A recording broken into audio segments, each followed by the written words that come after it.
Bonjour tout le monde, j'ai le plaisir de rencontrer aujourd'hui Madame Sandra Vimont, qui a écrit un livre, Entrer dans le réel. Franchement, c'est la première fois que... Bonjour Sandra. Bonjour. C'est la première fois que je lis un livre qui parle exactement des mêmes choses que moi j'ai connues dans le passé.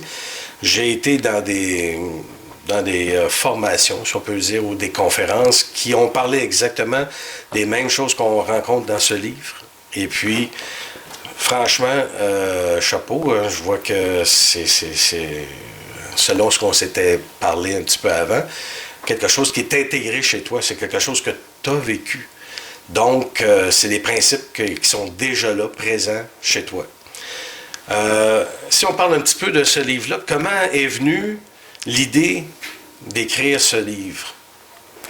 En fait, c'était pas vraiment une idée comme telle, ça a été une obligation. J'ai été obligée de l'écrire. En fait, j'ai commencé à écrire un jour, j'ai peut-être écrit 2-3 pages sur le sujet de la conscience supramentale. Puis, peut-être quelques semaines plus tard, je recevais les 11 chapitres qui devaient suivre. Alors... Juste le titre des chapitres? Oui, le titre des chapitres. Mm-hmm. Alors, j'ai regardé les chapitres, j'ai dit « Wow, il faut vraiment que je parle de ces sujets-là. » J'ai dit « C'est intéressant parce que je ne sais pas ce que je vais écrire dans ça du tout. » Mais c'était pas important comme tel parce que au fond, oui, c'est moi qui ai écrit le livre, mais ça fait partie de mon contact avec les plans et de mon expérience de la vie qui a fait que j'ai pu écrire ce livre-là. OK. Mais comment l'expérience que tu as vécue, c'est une expérience extrasensorielle? C'est une expérience, quel genre d'expérience qui t'a amené à ça? Qu'est-ce qui m'a amené à écrire ce livre-là? Je pourrais faire une rétrospective. En fait, quand j'étais très jeune, peut-être vers l'âge de 3 ans, déjà pour moi, la vie telle que je la vivais ne faisait pas de sens. Je disais à maman, mais c'est quoi cette vie-là? Manger, dormir, faire pipi, faire caca, ça marche pas. Puis je regardais ce qui était autour de moi, puis c'était un non-sens. Puis tout ce que je vivais en dedans de moi, mais personne n'arrivait à le vivre, à le comprendre.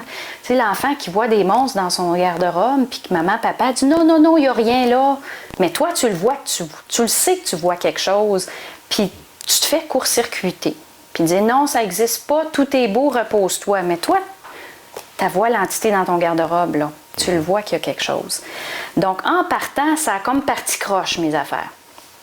Puis...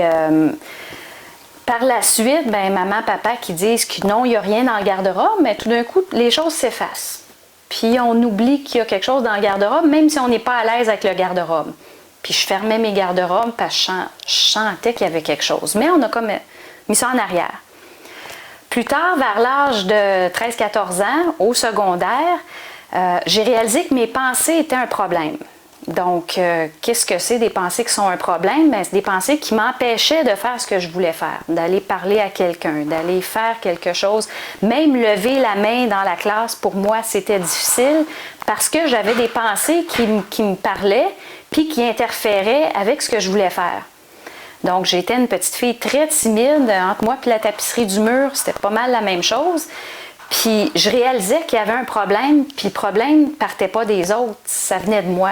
Ça venait des pensées que je recevais qui me créaient un problème. Disons que j'accotais le mur pas mal vite. Alors, à cet âge-là, j'ai réalisé que mes pensées étaient un problème. Ce que j'ai trouvé comme truc pour pouvoir faire des choses, c'était par exemple de marcher, puis dire, bon, disons, il faut que j'aille là-bas parler à quelqu'un. Bien, je marchais, puis au lieu de penser, puis de regarder, bon, mais qu'est-ce que je vais y dire, bien là, je comptais mes pas. 1, 2, 3, 4. Puis là, j'arrivais devant la personne, puis là, je tremblais comme une feuille, puis là, j'étais obligée de parler. Donc, tranquillement, j'ai compris qu'il y avait quelque chose au niveau de la pensée, qu'il fallait regarder là. Avec le temps, il y a toutes sortes d'événements qui arrivent dans une vie. Dans la vingtaine, j'ai commencé à voir dans les plans subtils. Donc, je voyais vraiment tout, qu'on parle des belles choses, des moins belles. C'était le registre complet. Je voyais à travers le corps physique, les organes, tous les problèmes qu'il pouvait y avoir dans le corps physique. Je voyais les entités, je voyais tout ce qu'on peut voir en astral, de beau et moins beau. Je voyais les vies passer à travers les corps des personnes. Comme par exemple, si j'étais en voiture, bien, s'il y avait quelqu'un qui marchait sur le trottoir, mais j'accédais à ces vies passées. J'accédais aux vies passées du chauffeur en arrière, du chauffeur en avant. Puis, est-ce que ça m'intéressait de savoir que la personne avait, dans son autre vie, eu la jambe arrachée dans une guerre, puis c'est pour ça que dans cette vie-ci, elle marche comme ça? C'était vraiment une intrusion. Puis je le vivais comme ça, parce qu'au fond, on est vraiment dans l'intimité des personnes. Puis j'accédais à cette intimité-là sans la demander. Donc, j'avais un grand malaise avec ça. Puis, en même temps, mes parents ne pouvaient pas me répondre parce que j'étais vraiment seule dans ce que je vivais. Je n'avais pas d'amis qui vivaient ce que je vivais. Alors, j'ai vraiment vécu ça seule en dedans. J'en parlais pas. Jusqu'à temps que, dans vingtaine, là, j'ai rencontré des personnes qui voyaient tous comme moi. Donc, j'ai eu cette chance-là, justement, d'avoir été mis en contact. On devait être à peu près 6 qu'on voyait identiques. Alors, je disais, mais vois-tu telle chose là-bas? Puis l'autre, elle voyait. Puis, donc, pendant peut-être un 4-5 ans, je me suis tenue avec eux. Ça a été plus au niveau de la spiritualité. Puis, je dirais, ces années-là ont été très bonnes parce que ça m'a permis d'investiguer beaucoup, beaucoup de choses, disons, plus occultes, plus ésotériques. Je suis allée à fond dans toutes sortes de techniques. Mais je réalisais que ça ne me nourrissait pas. Je lisais des livres, puis des livres, puis des livres, puis j'essayais de comprendre qu'est-ce que je vivais, pourquoi moi je vis ça, pourquoi d'autres le vivent pas, puis c'est quoi les particularités, comment ça marche.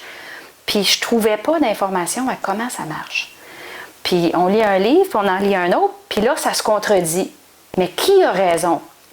Parce que quand on est pris avec la croyance, bien là c'est qui qu'on croit? Donc là, pour moi, il y avait un gros problème. J'arrivais pas à avoir l'information que je voulais. J'avais pas les accès d'information. Donc, ça m'a amené tranquillement, de fil en aiguille, à découvrir d'autres choses. Par exemple, j'ai découvert de moi-même que si je lisais un livre sur, disons, un sujet, on peut dire, disons, les reptiliens, bien, je n'avais un dans mon salon. Parce que je rentrais tout de suite en contact avec ce dont je lisais. Alors, je me disais, mais on n'est plus dans, ben ça existe-tu ou ça n'existe pas? Tu le lis, puis c'est dans ton salon. Alors là, j'ai, oh, OK.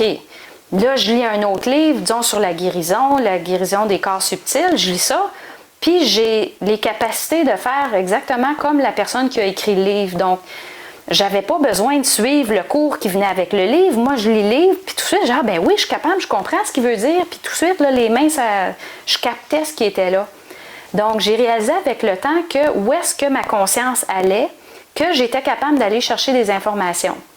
Que ce soit le corps subtil de quelqu'un en Chine, au Vietnam, au Pérou, je suis capable d'aller chercher l'information. On n'est plus dans un espace-temps standard. On est vraiment... Où est la conscience? Bien, je suis capable d'aller chercher de l'information à cet endroit-là. Que ce soit dans le plan astral, un être décédé, que ce soit dans le plan, peu importe le plan, je réalisais que je résonnais avec ce qui était là. Puis ça m'a donné beaucoup de réponses parce que quand j'étais jeune, je ne pouvais pas regarder des films d'horreur. Puis encore aujourd'hui, je ne peux pas parce que je rentre en résonance avec ces énergies-là. Donc, celui qui a écrit le film d'horreur, bien, lui, il se promène dans les énergies du bas astral. Il va chercher des énergies, puis là, il met ça en image, en son. Moi, je vois ça, mais je rentre en contact avec la source de son inspiration, donc le bas astral, de tout ce qui peut être plus monstrueux. Donc, pour moi, c'est épouvantable. Après ça, je me fais attaquer par ces êtres-là, puis c'est pas particulièrement intéressant. C'est peut-être pas le meilleur passe-temps. Oui, on peut le faire, mais il y a des choses plus intéressantes que ça. Donc, j'ai appris tranquillement à me protéger de ces interférences-là, parce qu'au fond, on découvre que les plans ne sont pas perméables. Ils ne sont pas imperméables, plutôt. Ils sont perméables. Donc, on a vraiment des contacts avec toutes sortes de plans. Je peux donner un exemple. Un jour, j'étais dans ma salle de bain, tout d'un coup, je reçois une pensée complètement farfelue, là, qui ne correspond pas à mon registre habituel. Puis là, je dis, c'est quoi ça? Puis la réponse était, mais c'est ton voisin qui écoute un film, puis tu viens de capter le film. Là. Donc, on réalise qu'il y a vraiment une perméabilité, il y a quelque chose qui se passe au niveau des différents plans de conscience. Donc, tranquillement, ça m'a amené vers l'étude supramentale. On connaît plusieurs personnes qui ont travaillé dans ce milieu-là, entre autres Bernard de Montréal, il y en a eu d'autres. Oui, parce que c'est ce que je ressentais beaucoup. Là. Oui. Bien, le contact, c'est à peu près la même place. Parce qu'au fond, rentrer dans ces consciences-là, qu'est-ce que ça veut dire? Il y a un premier niveau de conscience qui est l'intégration du principe de la volonté. Qu'est-ce que ça fait? Quelqu'un dit, moi, comment je sais si j'ai intégré ça? On le sait parce qu'on a une sensibilité face au plan suprasensible. Donc, on peut avoir, on ressent les entités, on sait que ça existe, et on ressent qu'il se passe quelque chose. Il y en a qui vont même les voir, il y en a qui vont les entendre, il y en a qui ça va leur prendre une expérience extrasensorielle pour s'ouvrir à cette ouverture-là qu'ils ont en dedans. Ça peut être une mort clinique. Puis là, ils vivent la mort, puis là, ils reviennent, puis ça vient de changer leur vie, mais il y avait déjà les corps subtils pour être capable d'intégrer ça. Donc, il y a toutes sortes d'expériences qui permettent cette ouverture-là aux différents plans de conscience. Puis là, on n'est pas dans le croire ou pas croire. On le sait parce qu'on l'a vécu. Quelqu'un qui dit, regarde, j'ai vu une entité, là, j'ai un garçon, puis il dit, maman, il y a une entité dans le garage, bien, il la voit l'entité, là, puis on n'est plus dans, ça existe une entité, ben non, mais c'est parce que je la vois, là. Donc, on est vraiment dans des sens qui se développent, que ce soit un senti plus subtil ou au niveau de la vision, ou peu importe comment c'est vécu. Quelqu'un qui dit, moi, là, ça me dit rien, tout ça. Êtes-vous déjà allé, je dirais, dans une ruelle, puis que ça vous a donné le frisson, vous sentiez comme bien, ça, c'est un premier niveau de sensation que, je dirais, la plupart des gens ont déjà vécu dans leur vie. Avoir la chair de poule parce que c'est morbide, c'est lugubre, bien, c'est déjà une ouverture. Mais est-ce que la personne est prête à aller dans ce sens-là puis dire, il y a peut-être d'autres choses derrière cette chair de poule-là? Puis c'est là qu'on peut dire, quand la personne sait qu'il y a un invisible, que la personne a intégré le principe de la volonté. Ensuite, il y a le principe de l'intelligence.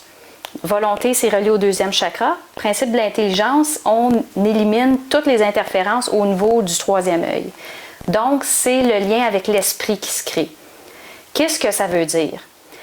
Ça veut dire que l'énergie de l'esprit n'est plus diffractée à travers les corps subtils de la personne. Donc, il y a une énergie qui rentre. C'est quoi de l'énergie qui rentre? On peut parler de colère, on peut parler de tristesse, on peut parler de joie. L'émotion rentre. Qu'est-ce qu'on fait avec l'émotion? Est-ce qu'on la diffracte? Qu'est-ce que c'est diffracter? On la colore, elle devient subjective. Tout d'un coup, on ne sait plus que la pensée ne nous appartient pas. On la dirige vers d'autres. On accuse l'autre. C'est de sa faute. Ça, c'est classique, là, disons, au niveau de la colère. Il y a une colère qui rentre, puis au lieu de l'absorber dans nos corps, bien là, on blâme tout le monde pour ce qu'on vit, au lieu de savoir que tout est arrangé pour nous faire évoluer. Donc là, d'un coup, les cartes viennent de changer. Donc, cette énergie-là rentre, on l'absorbe dans nos corps subtils, puis comment qu'on vit ça? Est-ce qu'il faut dire, bien, on la garde en dedans, puis faut pas la diffracter, il faut que ça reste en dedans? Ben non. Parce que si on la diffracte, qu'est-ce qui arrive? Ça fait beaucoup d'énergie, ça va créer de la densification dans le corps. Donc, quelqu'un qui a des pierres au foie, qui a tendance à avoir des tumeurs, on va parler de densification de l'énergie parce que cette énergie-là, elle ne circule pas. Quelqu'un qui va trop dissiper son énergie, mais lui, il va perdre ses cheveux, il va faire de l'ostéosporose, donc ça va être plus de la perte. Donc, en fonction de notre façon de gérer l'énergie, mais il va y avoir des symptômes dans le corps avec le temps. Donc, comment est-ce qu'on vit ça s'il ne faut pas le garder en dedans puis il ne faut pas le dissiper? C'est de le laisser circuler dans les corps subtils. Puis, la façon classique avec la colère, ça va être de savoir que tous les événements sont arrangés pour nous faire évoluer. Donc, c'est de comprendre les événements, de comprendre comment ça marche. Donc, il m'arrive quelque chose. Un événement difficile, peu importe ce que c'est, là, ça peut être une agression, peu importe sous quelle forme que ça prend, que ce soit de la violence conjugale, que ce soit quelqu'un sur la route ou peu importe, il arrive une agression extérieure, qu'est-ce que je fais? Donc, l'agression se produit, bien moi, je vais tout de suite voir ses plans, qu'est-ce qui se passe. C'est pourquoi qu'on crée cet événement-là pour moi. Donc, tout de suite, je dis en haut, Qu'est-ce qui se passe? Puis là, on me dit, bon, ben on te fait vivre telle chose, telle chose, telle chose, pour voir à quel point tu es capable d'intégrer ton énergie de colère sans blâmer les autres. Ça peut être un exemple. Puis plus on fait ça, plus on intègre l'énergie de l'esprit, qui passe toujours par l'émotion et non pas par l'émotivité, parce que là, c'est deux choses. L'émotion, c'est quand c'est pas diffracté. C'est contenu par les corps, puis ça va créer le double éthérique. Si c'est diffracté, là, c'est récupéré par les entités astrales qui viennent utiliser toutes sortes de pensées pour nous induire en erreur. Parce que l'énergie, ça ne se perd pas. Il faut que ça aille quelque part. Donc, si j'ai la capacité de contenir l'énergie qui rentre dans mes corps, bien, je n'ai pas besoin des entités pour reprendre le trop-plein. Si je diffracte, bien, je suis obligée d'avoir des entités qui vont récupérer cette énergie-là. Puis ensuite, qu'est-ce que ça fait, cette énergie-là? Ça crée des formes, donc des karmas dans les corps subtils, dans le corps astral. Puis, ces formes-là qui sont dans le corps subtil, comment qu'on les libère? Bien, c'est justement, on reçoit une énergie de l'esprit, que ce soit de la tristesse, de la colère ou quoi que ce soit. Puis, on va aller désintégrer ces formes-là. Comment? En diffractant pas la colère, qui est reliée à un point spécifique de notre vie. Donc, si on est capable de dire, mais là, cette fois-ci, là, je ne la blâmerai pas, ma patronne. Ça passe. Puis, je sais qu'elle est utilisée pour me faire évoluer, pour que je grandisse en colère, pour que je puisse contenir ces énergies-là et aller créer mon double éthérique. Puis, c'est quoi un double éthérique? C'est un corps subtil. Est-ce que tout le monde a un double éthérique? Non. Ça se construit. Tout le monde a le germe. Le germe, qu'est-ce que c'est? Bien, en fait, on a plusieurs corps physiques et subtils. Donc, on a le corps physique, le corps éthérique, le corps astral, le corps mental inférieur, le corps mental supérieur. Et ensuite, on a ce qu'on peut appeler ça serait les corps solaires. Là. Donc, quand il arrive un événement, bien, est-ce que je suis capable de faire rentrer ces énergies-là dans mes corps sans que les entités aient besoin de venir se nourrir? Donc, si j'y arrive, je crée le double, puis le double, lui, ça va être comme le contenant. Il va contenir l'énergie de l'esprit que moi j'ai absorbée. Puis qu'est-ce que ça fait un double? Pourquoi quelqu'un voudrait un double ou serait intéressé à avoir un double? En fait, ça détermine un peu le niveau de conscience. Quelqu'un qui n'a pas de double éthérique, qu'est-ce que ça veut dire? Bien, sa conscience va être astrale, parce que naturellement, la conscience de l'homme et de la femme est astrale. Donc, une personne qui a une conscience astrale, qu'est-ce qui arrive? Lorsqu'elle quitte son corps physique, lorsqu'elle décède, sa conscience continue à vivre, mais dans le plan astral, qui est un plan mémoriel, karmique. Donc, elle doit se réincarner de nouveau pour pouvoir grandir en conscience. Si cette personne-là, pendant qu'elle est incarnée, est capable d'intégrer l'énergie de son esprit, bien là, toute cette énergie-là, au lieu de créer des karmas d'un corps astro, ça crée le corps du double éthérique qui est dans le plan surmental. Puis la personne qui est capable de rester sur cette vibration-là en continu dans sa vie planétaire éveillée, bien lorsqu'elle décède, elle va continuer à vivre dans ce corps-là. Donc, plutôt que poursuivre une vie astrale, elle va continuer à vivre, mais dans le plan surmental. Qu'est-ce que c'est le plan surmental? C'est un plan dans lequel, on va dire, les personnes sont devenues immortelles. On ne parle pas de éternel. C'est quoi la différence? Immortel, c'est que tu es encore assujetti au temps, mais il n'y a plus de décès. Il y a une continuité de conscience. Donc, il peut revenir physiquement par la suite? Normalement, il ne revient pas. Il ne veut pas revenir. Ah, OK. Il est trop conscient pour savoir en fait, que c'est un immortel, normalement, une fois qu'il a fait l'expérience, il n'est pas intéressé à aller en arrière. Il veut continuer vers l'avant pour poursuivre vers le plan supramental. Le plan supramental, on peut y aller, on peut intégrer ces énergies-là en étant incarné dans la matière. On peut aussi intégrer ces énergies-là ou ce principe-là en étant dans le plan surmental. Donc, si c'est vécu dans le plan physique matériel, c'est qu'au fond, l'énergie du principe de l'amour va être descendue dans la matière, Puis le fait de le vivre dans la matière, mais au fond, ça change des données parce que là, on le descend vraiment dans la cellule. On peut amener ces énergies-là jusqu'au niveau atomique. Donc, il y a vraiment un chemin que prend cette énergie-là planétairement. C'est pas tout le monde qui a à le vivre, puis ça, c'est très correct. Quelqu'un qui a un double éthérique, il décède, donc il quitte son corps physique. Sa conscience continue dans le plan surmental. Bien, qu'est-ce qu'il fait dans le plan surmental? À ce niveau-là, donc, on va parler d'esprits. Donc, d'esprits qui ont intégré leurs propres énergies. Donc, on va appeler ça des doubles éthériques, qui vont travailler ensemble. Donc, il y a beaucoup de collaboration dans ce plan-là. Pourquoi? Parce que ces êtres-là, ils ont de la volonté, ils ont de l'intelligence, puis sont rendus à intégrer quoi? Le principe de l'amour. Donc, ces êtres-là sont obligés de travailler ensemble, en collaboration, pour l'évolution future de la Terre.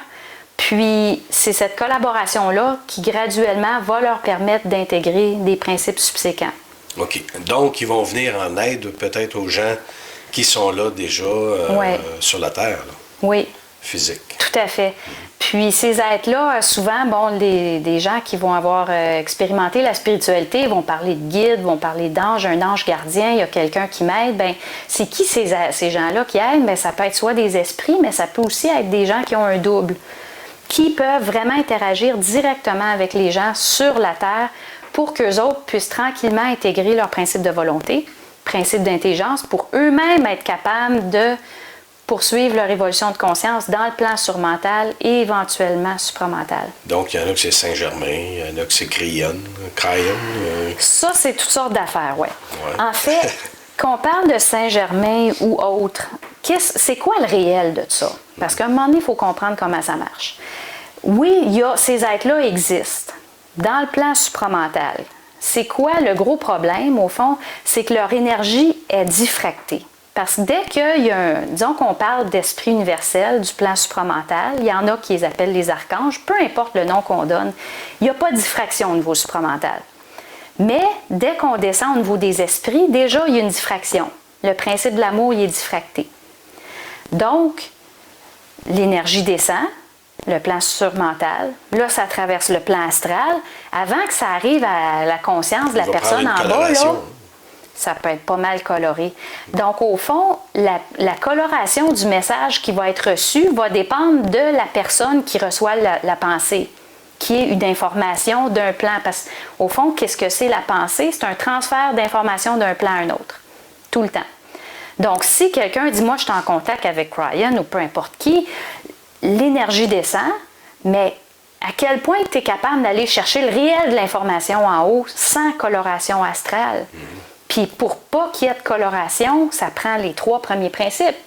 Volonté, intelligence, amour. Alors, inutile de dire que normalement, le message arrive coloré. Quand on parle de gens qui canalisent ou autres, des êtres comme ça, bien, on s'attend à une diffraction d'énergie automatique. Pour moi, c'est très simple. Je pourrais aller sur Internet puis lire quelqu'un qui transcrit ces messages-là. Puis, j'en ai jamais vu qui n'était pas diffracté. Jamais, jamais, jamais. La nuance, c'est que oui, il y a des informations qui sont justes. Mais monsieur, tout le monde qui lit ça, comment qui sait qu'est-ce qui marche, qu'est-ce qui marche pas? C'est pas évident. Parce que là, la personne, déjà, est dans l'ordre de pensée qu'elle veut croire en quelque chose. L'esprit critique n'est pas là, le discernement n'est pas là.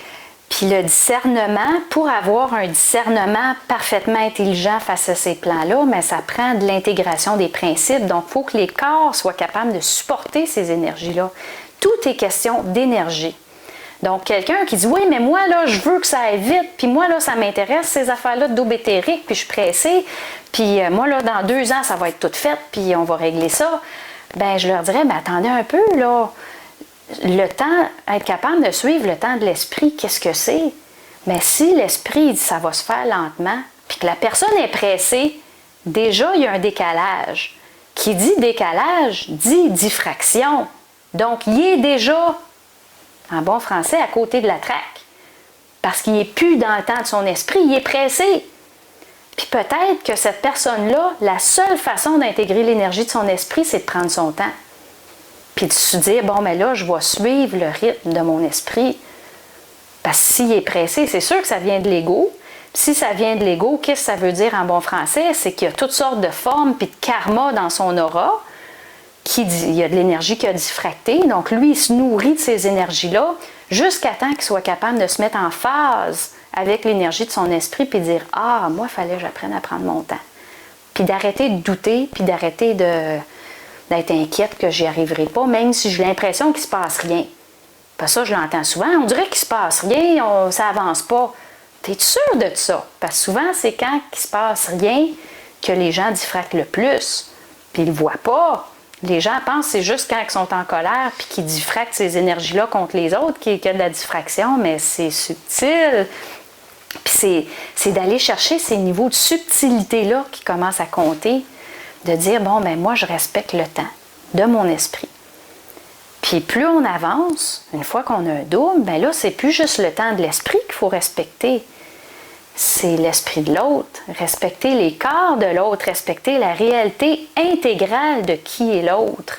Donc là, on rentre dans le principe de l'amour, c'est plus pareil, là.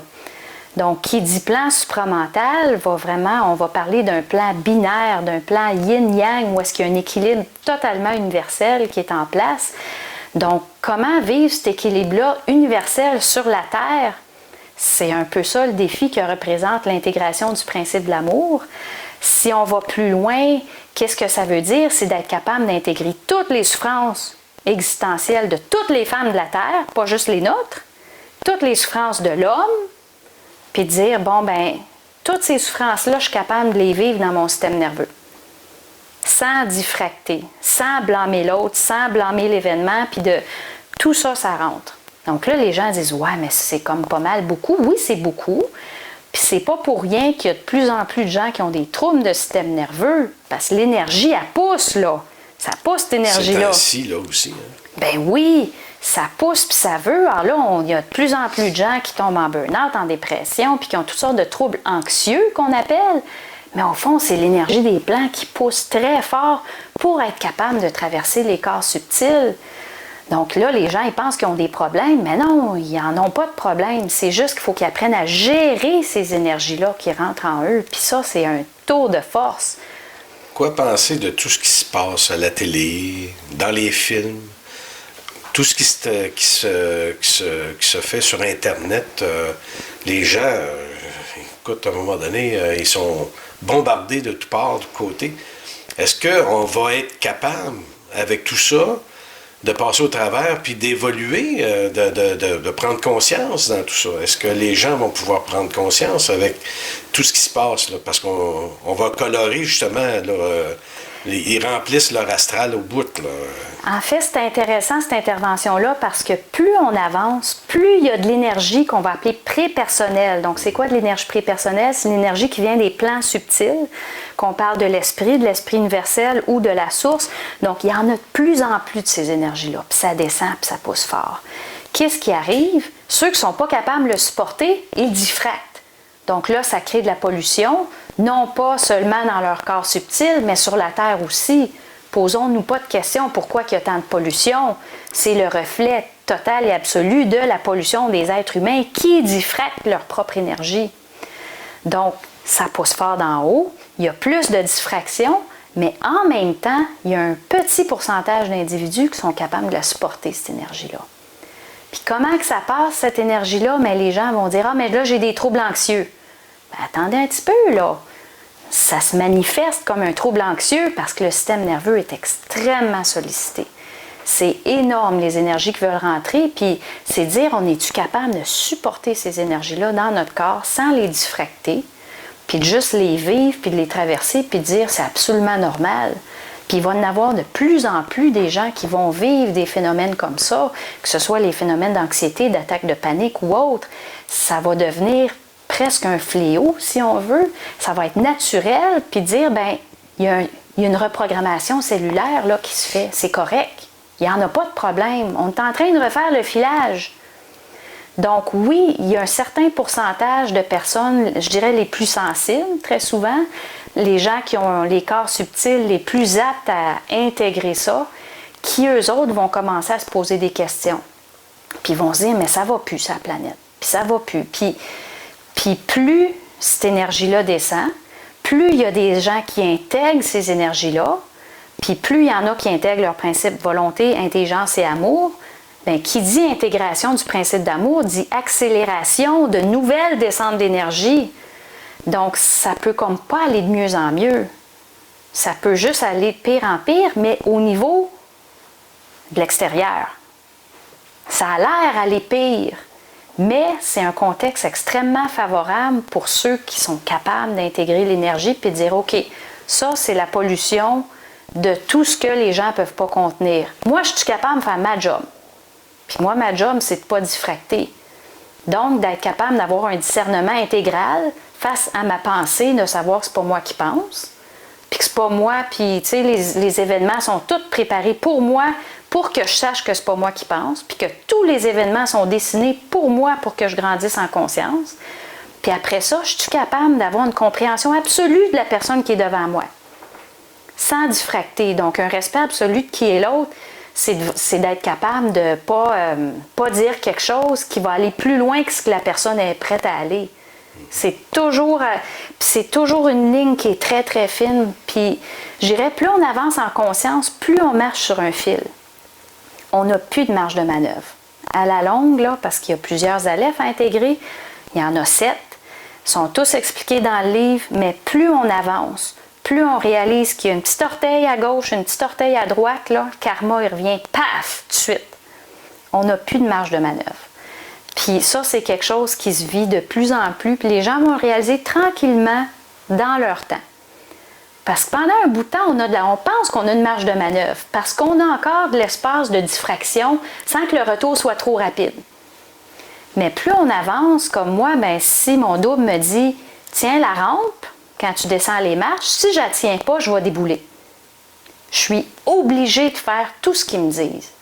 Là, on va dire, à ta minute, là, t'es sûr que tu n'es pas dominé, là, puis t'es sûr que, ben non, c'est moi en haut, c'est plan.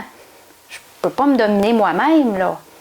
Donc, mon esprit universel, puis toute ma lignée de conscience. C'est lui qui ajuste la pensée. Donc, tout est aligné. Puis, ils me font vivre ce que j'ai à vivre pour faire l'expansion que j'ai besoin, puis qu'eux autres ont besoin. Parce que quand on évolue en conscience, on intègre au début des principes. On intègre la volonté, on intègre l'intelligence, on intègre. Mais un jour, on réalise que ces êtres-là, ils rentrent dans le corps. C'est ça qu'il faut expliquer un petit peu aux gens, parce que quand on dit eux autres, ça fait peur un peu. Là. C'est qui nous autres? On est quoi, là, nous autres, là-dedans? Il faut expliquer un peu qu'est-ce que c'est que eux autres. C'est qui eux autres? Ouais. C'est qui nous autres? Donc, si on commence avec la première question, je suis qui? Moi, ben, je suis un ego, puis j'habite un véhicule. Donc, il y a toujours un synchronisme entre l'ego, qu'on peut appeler la continuité de l'esprit, et la forme. Donc, moi, j'ai un corps physique. Mais j'ai aussi des corps subtils qui résonnent avec ma réalité multidimensionnelle parce qu'on est multidimensionnel, tout le monde. Parce que tout le monde a un esprit. Donc l'esprit, ça représente le pôle du mouvement. L'âme, ça représente le pôle de la forme. Ça prend une forme pour s'intégrer sur la matière. Puis la forme, c'est toujours le reflet qui va dire à l'esprit qui est. C'est comme quand on se regarde dans le miroir, bien, l'esprit, il y a une mesure de qui est à travers la forme. C'est la même chose dans le quotidien. Si je veux un événement, bien, mon esprit et mon ego vont avoir une mesure de qui ils sont à travers la forme, à travers l'événement. Ça prend l'événement pour permettre à l'ego et à l'esprit de savoir qui ils sont. Donc, l'ego, l'esprit, puis en haut de l'esprit, bien, il y a l'esprit universel. C'est un regroupement d'esprits sur le plan supramental. Puis en haut de ça, bien, on va parler de la source. Donc, puis c'est sûr qu'on peut ajouter des étages, mais en gros, là, ça serait comme pas mal ça notre équipe, avec tous les paliers. Puis tout ce monde-là, ça se parle. Donc, mon esprit parle à ton esprit, mon double parle à ton double, puis tout ça, ça se parle, puis ça fait des réunions, puis ça synchronise pour que tous les événements soient alignés correctement. Donc, on a toute cette lignée-là. Puis ça, bien, ça nous permet justement d'avoir un rapport avec l'autre, puis qu'on ait toujours une mesure de nous-mêmes dans l'événement. La question, c'était quoi? On est parti d'où? Ouais, on est parti de savoir c'est qui ça eux autres. Là. C'est qui ça eux autres? Oui. Ouais, c'était quoi l'autre question, le fil sur lequel on était? Je l'ai perdu. Ah, mon Dieu. Ouais, c'est une bonne, hein, celle-là? Sinon, on repart Eux sur autres, autre ils chose. nous ont coupés, là. Oui, ils nous ont coupé. On repart sur autre chose. Fait que c'est bon. Écoute, dans ça ici aussi, j'ai vu qu'on parlait très bien de l'homme et de la femme. J'ai senti là-dedans que tu avais vraiment touché à quelque chose que j'ai pas vu à nulle part. Que c'est touché avec précision ce qu'est l'homme présentement, ce qu'est la femme présentement et qu'est-ce qu'on devrait être à l'avenir. Puis dans notre développement, qu'est-ce qu'on devrait être. Fait que j'ai trouvé ça vraiment, vraiment bon. Mais on peut faire une petite introspective, si on peut dire. Introspection, excusez-moi mes mots. Une introspection sur qu'est-ce que l'homme présentement devrait faire, vers quoi il devrait aller pour intégrer justement les différents principes, comment il doit s'ouvrir à l'intérieur. La femme aussi, je dis l'homme, hein, on pourrait dire l'humain, là. Qu'est-ce que l'humain doit faire pour vraiment intégrer tous les principes de l'intelligence, de la volonté et de l'amour. Oui.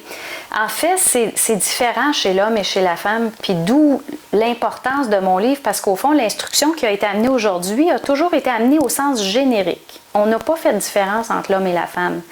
Puis ce livre-là a vraiment départagé c'est quoi le rôle de l'homme, c'est quoi le rôle de la femme. Donc, l'intégration du principe de la volonté, OK, c'est une chose, ça se fait tout seul. On s'entend, mais au fond, tout se fait tout seul en fonction de notre capacité à contenir. Mais le principe de l'intelligence, il n'est pas vécu de la même façon chez l'homme que chez la femme. Parce que l'homme, il a déjà la structure physique et psychique plus robuste pour être capable de contenir une plus grande énergie de l'esprit. Qui dit plus grande énergie de l'esprit, dit plus grande énergie de la colère. Donc, l'homme est plus apte à rentrer plus facilement dans cette énergie-là de la colère. Son piège à lui, c'est de ne pas la diffracter, parce qu'il est capable de rentrer dans la colère. L'homme, en général, va être capable d'y aller. Évidemment, chacun a sa programmation qui y est propre, mais si on rentre au niveau général, l'homme a une facilité naturelle pour la chose. Mais ça peut détruire quelqu'un, ça peut manquer de respect envers les autres, ça peut... c'est pas la façon de canaliser la colère. Quelle serait la meilleure façon de canaliser la colère? Parce qu'elle existe, la colère. Oui. On ne veut pas, là, elle existe. Oui. Même si c'est un péché là, que la religion non. C'est pas un péché, la colère. La femme s'est fait répéter ça souvent, puis il faut sortir ça de la tête. Même dans l'Église, on nous disait ça. Hein? Bon, oui, pourquoi que l'Église disait ça? Pour donner un petit peu de temps au principe de l'intelligence de venir. C'était pas le temps. Parce que plus il y a de colère, plus le principe d'intelligence a une porte d'entrée, là. Si on dit pas de colère, tout le monde est retenu. Donc, on doit vivre plus de temps. Donc là, on nous dit, d'un coup, la religion elle prend moins de place, puis la colère a déjà plus d'emprise. Donc, l'homme, qu'est-ce qu'il faut qu'il fasse avec cette colère-là, donc qui vient de l'esprit? Il faut qu'il soit capable de la rentrer dans ses corps, puis de la faire traverser ses corps subtils sans la diffracter. Puis qu'est-ce que ça veut dire, pas la diffracter? C'est de ne pas la colorer, de ne pas la transformer contre l'autre. Toute colère diffractée, ça devient de la haine, automatiquement. C'est récupéré par les forces descendantes, les forces involutives qui utilisent ces énergies-là contre l'homme et contre la femme. Donc l'homme, ce qu'il doit faire, c'est d'être capable d'intégrer ça dans ses corps, puis est-ce qu'il faut qu'il le garde en dedans? Non. Est-ce qu'il faut qu'il sorte puis blâmer tout le monde? Non plus. Donc, qu'est-ce qu'il doit faire? Il doit aller comprendre puis regarder en haut puis dire pourquoi que vous m'envoyez cette décharge-là de colère? Qu'est-ce que j'ai à apprendre? Puis mon livre, Entrer dans le réel, je l'ai écrit comme ça. Donc, c'était toujours une énergie qui rentrait. Puis moi, j'allais voir, est-ce que ce qui rentre est exact? Est-ce que c'est juste? Puis si c'était pas exact, il m'envoyait l'énergie de la colère. Puis là, je disais, ajustez-moi ça. Ça, c'est pas exact. Ça, c'est pas exact. Ça, c'est pas exact. Dites-moi ça comme faut. Puis j'allais chercher une réponse exacte, précise, en fonction de mon ressenti puis de l'énergie qu'il m'envoyait. Donc, se servir de l'énergie de la colère pour écrire, c'est extraordinaire parce que ça ne crée aucune diffraction à l'autre. Par exemple, donnait un exemple peut-être plus simple, quelqu'un reçoit une interférence au niveau de la pensée, quelque chose qui dit « je suis con ». En partant, être con, ça ne peut pas venir de l'esprit, c'est une énergie qui est déjà diffractée. Donc, c'est qui me parle là? C'est qui me dit que je suis con ou conne? Donc, instantanément, je coupe le flux de la pensée que je reçois, puis je dis, toi, ce que tu dis, c'est pas correct. Réajuste ton langage ou va prendre l'autobus, là, tu ne me parleras pas de même. Donc, tranquillement, on apprend à épurer tout ce qui nous parle dans notre tête qui n'est pas réel, qui ne correspond pas à qui on est. Donc, il y a un ménage tranquillement qui se fait pour aller épurer tout ce qui n'est pas réel chez soi. Je sens que demain matin, il y en a qui vont parler sur la rue. Oui. La nuance, si on poursuit vers le principe de l'amour, est-ce que moi, je pourrais aller à l'épicerie, puis là, je reçois une pensée qui n'a pas d'allure, puis je dis « Hey, toi, là, ça n'a pas d'allure », puis commencer à dire ça tout haut dans l'épicerie, puis on va dire « Ben là, attends une minute, là, je pense qu'on va t'envoyer à l'hôpital psychiatrique, tu sais, puis il y aurait raison de le faire. » Pourquoi? Parce que je sors du simple bon sens, là, ça n'a plus d'allure. Mon contact avec les plants, je peux le verbaliser tout haut chez moi, mais si je suis à l'épicerie, ça va se faire télépathiquement. Je vais leur dire, vous autres, là, c'est quoi votre problème? Pourquoi vous m'envoyez une pensée comme ça? Puis là, ils peuvent répondre n'importe quoi. Ben, on le testait. Puis il y en a beaucoup qui vont me dire, oui, mais ils répondent pas. Ça répond pas. Tu sais, à qui tu parles, là? Moi, j'ai beau répondre, là, ça dit rien. Pourquoi que ça dit rien? Parce que la personne n'a pas assez de colère pour aller arracher une réponse. Parce qu'eux autres, ils ne donnent rien gratuitement, ces plans. S'il n'y a pas assez de colère, c'est qu'il n'y a pas assez de souffrance. Donc, le système nerveux n'est pas encore apte à recevoir ces énergies-là. Donc, je dis aux gens, bien, continuez à faire le tri de vos pensées. Puis un jour, vous allez être vraiment écœurés, puis il va se passer quelque chose.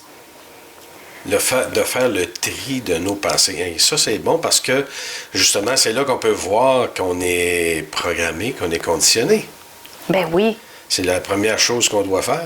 En fait, faire un tri de ce que c'est qui arrive dans notre pensée. Puis dès qu'il y a de l'inquiétude, dès qu'il y a du doute, dès qu'il y a de l'automutilation envers soi, dès qu'il y a un blâme envers l'autre, on sait qu'il y a une diffraction de l'énergie parce qu'il y a quelqu'un qui paye un prix. Parce que ça se reconnaît comme ça, de la diffraction. Il y a toujours quelqu'un qui paye un prix. Que ce soit même la pollution matérielle sur la Terre, qui est l'extension de cette pollution-là psychique, il y a toujours un prix à payer. Puis c'est comme ça qu'on reconnaît la diffraction. Si on va à l'inverse, comment qu'on reconnaît l'absence de diffraction? Bien, je dirais aller au niveau de votre senti. Il y en a qui vont dire au niveau du cœur, peu importe le terme qu'on utilise. Allez dans votre senti, puis si ça coule doucement, tout est beau. Si ça fait un petit crouch-crouch, on dit il y a de quoi qui accroche, mais je ne suis pas sûre quoi, là. Il y a de quoi qui accroche. Puis doutez-en pas. Investiguez, écrivez, allez, c'est quoi qui ne marche pas? Bien là, on prend un crayon, puis on va essayer de trouver des mots. Puis tranquillement, qu'est-ce que ça fait, ce processus-là? C'est qu'on va apprendre à se définir, on va apprendre à se nuancer, on va mettre des mots sur ce qu'on vit. Puis c'est quoi l'importance de mettre des mots sur ce qu'on vit? C'est la définition que l'esprit a besoin pour avoir une mesure de lui-même. Parce que toute mesure passe par la forme. L'esprit, c'est le mouvement, puis la forme, c'est le miroir. Donc, c'est pour ça que ça nous prend des corps physiques et subtils pour avoir une mesure de nous-mêmes, tout le temps, tout le temps. Puis c'est la même chose, comme j'ai tantôt, des événements, ça devient des mesures. Donc, on a besoin de mesures de nous-mêmes à travers les formes et à travers l'autre. Quelqu'un qui nous dit « Hey, t'as-tu fini tes tel comportement, tel comportement? » Bien, oups, là, on se regarde. C'est-tu réel? Qu'est-ce que ça me dit en dedans? Non, c'est pas réel. Ah, OK. Ou, ouais, regarde ça, là. Ah, peut-être qu'il y a quelque chose que je pourrais travailler là. C'est intéressant. Donc, il faut être toujours apte à se servir des formes pour avoir une image en retour. Donc, avoir une rétroaction. C'est ça qui fait qu'une personne peut aller chercher des niveaux de conscience plus grands. C'est vraiment cette capacité-là de transparence, d'ouverture, de rétroaction continue avec nous-mêmes, avec l'autre, avec tout ce qui nous entoure. Parce qu'il n'y a pas d'hasard, hein? C'est très, très bon. En tout cas, ça fait tout près de 40 minutes qu'on parle. On cherche à ne pas être trop long, nous autres, dans les émissions. Et on va se retrouver. Certainement, oui. Je pense que ça va être nécessaire parce qu'on a à peine effleuré le sujet. Parce que, vous voyez ici, Entrer dans le réel, c'est un livre que je vous conseille fortement parce que moi, en ayant commencé, je n'ai lu à peu près la moitié, là, puis j'ai feuilleté un petit peu après. On s'aperçoit qu'il y a beaucoup de connaissances que, en tout cas, moi, j'ai appris avec Bernard de Montréal. Et je le rencontre là-dedans. Je vois exactement ce qu'on a appris. Puis je dis Bernard de Montréal parce que, bon, juste une petite ouverture peut-être. Oui. Est-ce que tu as écouté beaucoup de cassettes de Bernard de Montréal, lu ses livres? Et ça vient de où? Ça vient du fait que vous avez pris l'expérience? Ou vous avez lu, ou vous avez... En fait, j'ai jamais rencontré Bernard de Montréal, puis j'ai acheté quelques-uns de ses livres, mais j'ai pas eu le droit de les lire pour ne pas être influencée par son matériel. Fallait que ça vienne de moi. Donc, en fait, le livre, il est vraiment écrit en fonction de ma propre expérience. Donc, j'explique la volonté en fonction de mon vécu, mais j'en parle de manière universelle, donc qui correspond à la réalité de ce que tout le monde peut vivre. J'explique le principe de l'intelligence. Où est-ce que je me démarque beaucoup du travail de Bernard, c'est à partir du principe de l'amour. Parce que là, j'explique le principe de l'amour, la différence, comment c'est vécu entre l'homme et la femme. Ça n'a jamais été fait avant. Et j'explique les 7 alephes. Donc ça n'a pas été vu avant. Donc ceux qui sont prêts à savoir qu'est-ce qui se passe, c'est quoi le réel de ça, je me rends vraiment jusqu'au bout. J'explique c'est quoi les forces descendantes, donc c'est quoi, comment que ça fonctionne, tout ça. Tous les corps subtils, les chakras, est-ce qu'on s'en sert de ça au niveau de la conscience supramentale? Comment ça marche? Donc, intéressant. On peut se procurer le livre à quel endroit? Il y a plusieurs endroits sur mon site web www.supramental.biz. C'est l'endroit le plus facile, je dirais, à grande échelle. Il est dans quelques magasins aussi là, au Québec. Mais pour l'instant, la façon la plus simple, c'est via mon site.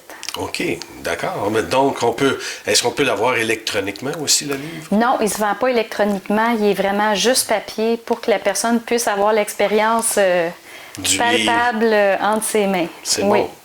Et on peut en savoir plus sur votre site, bien sûr. Et vous avez des conférences, vous donnez des formations? Oui. Je donne des conférences, en fait, assez régulièrement. Là, je suis en petite pause parce que je viens de faire une grande période de formation. Mais je donne des formations, j'enseigne le tarot psychique. Donc, le tarot psychique, c'est pour aider les personnes à accentuer ou à aller chercher un contact avec leur double éthérique. Donc, c'est vraiment pas, je dirais, c'est pas utilisé de manière astrale. C'est vraiment pour apprendre à comprendre l'événement, d'aller chercher une lecture des événements qu'on pourrait pas sans ça. Parce qu'il y en a beaucoup qui me disent, moi, ils ne me répondent pas, j'ai pas encore ce contact-là. Donc, le tarot, qu'est-ce qu'il permet? Il permet d'aller chercher les réponses, d'arracher les réponses à l'esprit. Puis plus on arrache les réponses, qu'est-ce que ça fait? C'est que tranquillement, il y a une structure psychique qui se crée. Ça prend toujours une forme. Le double, là, il ne peut pas nous parler, ou l'esprit ne peut pas juste parler sans structure. Il y a une certaine structure qui doit être là, au préalable. C'est comme dire, on veut parler le français, mais on ne parle pas la langue. Ça prend les mots, ça prend la structure, comment on crée des phrases, la grammaire. Donc, ça prend vraiment comme une structure pour être capable d'aller chercher ces informations-là. Donc, ça donne une possibilité à cette information-là de descendre. Ça crée une structure mentale, donc différentes portes pour que le contact puisse se faire. Et là, on peut challenger, en fait. Puis, ça permet d'aller chercher des réponses de plus en plus grandes.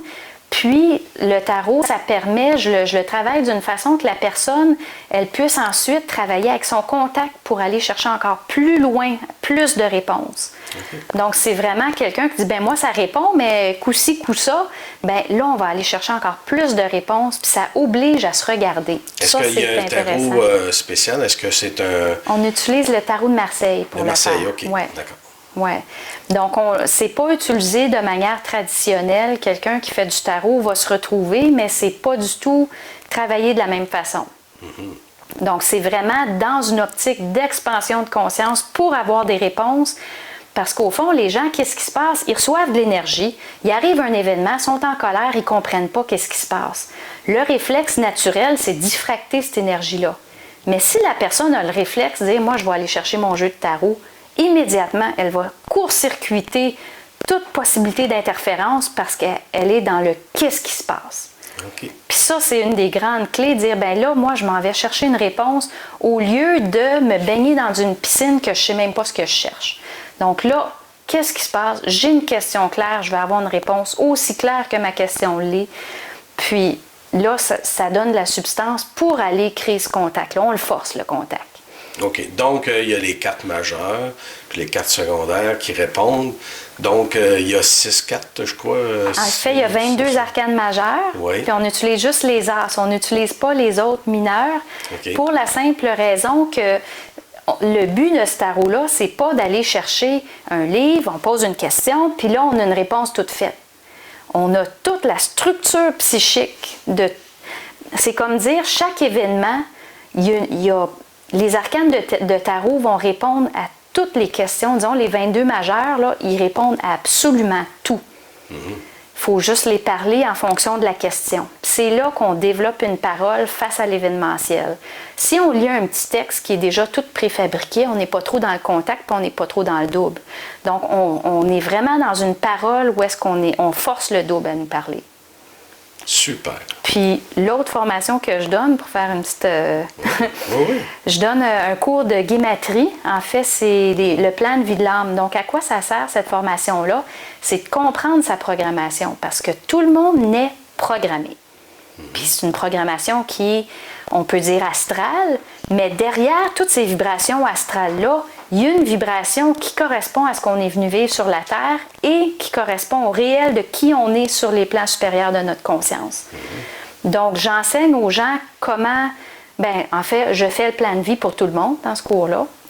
Donc, tout le monde sort avec une lecture parfaite de qui ils sont, de A à Z. Il n'y a plus de surprise. Voici ce que tu auras à vivre dans cette vie-ci. Point final. Voici ce que tu as intégré. Voici ce que tu as à faire. Puis, la personne peut ensuite en faire à d'autres. Donc, ils ont tous les outils pour ensuite offrir le service à d'autres. Il y a beaucoup de massothérapeutes ou personnes qui travaillent dans le domaine de la santé qui vont aimer se servir de cette formation-là pour ensuite l'offrir en service à d'autres. Super. Donc, ça permet d'avoir vraiment une vision de qui on est, des pièges qu'il faut surveiller dans notre vie. Puis ce que je vois le plus, c'est du soulagement, que enfin les personnes ont des réponses à pourquoi ils ont du feu comme ça puis qu'ils ne savent pas comment le gérer. Il y en a d'autres qui se sentent toujours de trop. Il y en a, tu sais, les gens vivent toutes sortes de choses puis ça les amène à comprendre pourquoi ils vivent ça puis comment gérer ces choses-là, donc ces interférences-là, pour ne plus diffracter leur lumière. Parce que c'est le but toujours de dire, oui, il y a une programmation, mais qu'est-ce que je peux faire avec cette programmation-là pour intégrer mes élèves puis en finir avec cette diffraction-là puis cette pollution-là. D'accord. Merci beaucoup encore, Sandra. Ça me fait plaisir. Je vais vous donner l'information, inquiétez-vous pas. Là, on a parlé de ça rapidement, là, mais je vous donne l'information juste ici en dessous, dépendamment si vous êtes sur le site de Conscience Plus ou si vous êtes sur YouTube. Je vais quand même mettre toute l'information pour que vous puissiez vous rendre directement sur le site de Sandra. Merci beaucoup, Sandra. Merci. À la prochaine. À la prochaine. Alors, j'espère que cette entrevue avec Sandra a su vous plaire. Je veux vous inviter en même temps à vous joindre sur conscienceplus.com, www.conscienceplus.com. En haut de la page, vous allez voir une petite boîte qui va apparaître, un petit menu qui va vous inviter à vous inscrire à une infolettre. Faites-le, ça va vous permettre de savoir quand est-ce que j'ai une nouvelle entrevue, ou encore un nouvel article sur Conscience Plus, ou encore une conférence. Je pense justement faire des conférences pendant toute l'année 2018. Alors, ne sachant pas exactement quand aura lieu ces conférences, je pourrais vous avertir par infolettre, parce que comme vous savez, soit le forum ou soit Facebook, on passe des fois tout droit à certaines informations. Comme ça, vous allez toujours savoir les activités qui vont avoir lieu en 2018. Alors, je vous invite à vous inscrire et je vous dis à la prochaine.